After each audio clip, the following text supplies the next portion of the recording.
আদ্রিতার চোখে নীল ছিল নিছকই একজন চাকর। সে সারাদিন আদ্রিতার ভাই ফরমাস খেটেও ওকে সন্তুষ্ট করতে পারত না।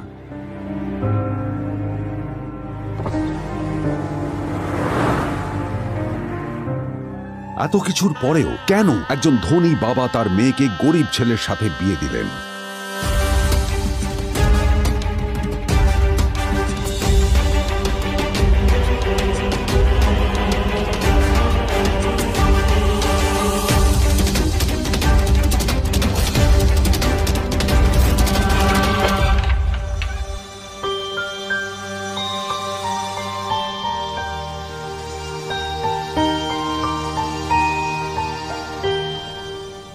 এবং তারপরে সেই মেয়েটি তার গরিব স্বামীর কাছ থেকে নতুন বছরে এমন একটা গিফট পেয়েছিল যে তার চক্ষু স্থির হওয়ার জোগাড় হয়েছিল।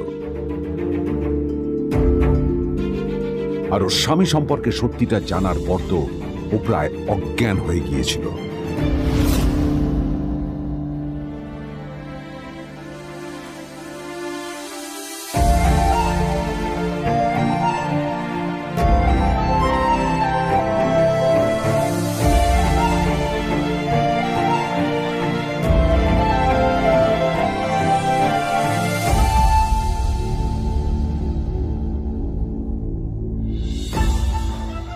আমার বাবা সবচেয়ে বড় ভুল করেছে তোমার মতো একটা গরিব ছেলের সাথে আমার বিয়ে দিয়ে।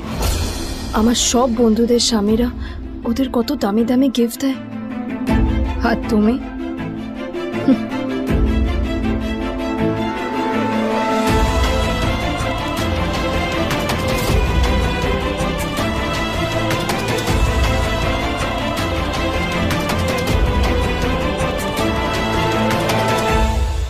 আদ্রিতা তার বাবার কথায় নীলকে বিয়ে তো করেছিল, কিন্তু ও শর্ত দিয়েছিল যেন বাড়ির বাইরের কেউ না জানতে পারে যে নীল ওর স্বামী।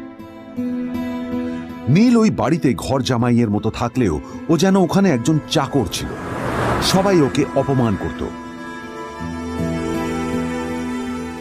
ওই বাড়িতে না ও ঠিক মতো খাবার পেত, আর না ওর কোনো আলাদা ঘর ছিল। কখনো কার্পেটের উপর ঘুমোতো, তো কখনো আবার পোষা কুকুরের ঘরের পাশে নীলকে ঘুমোতে হতো।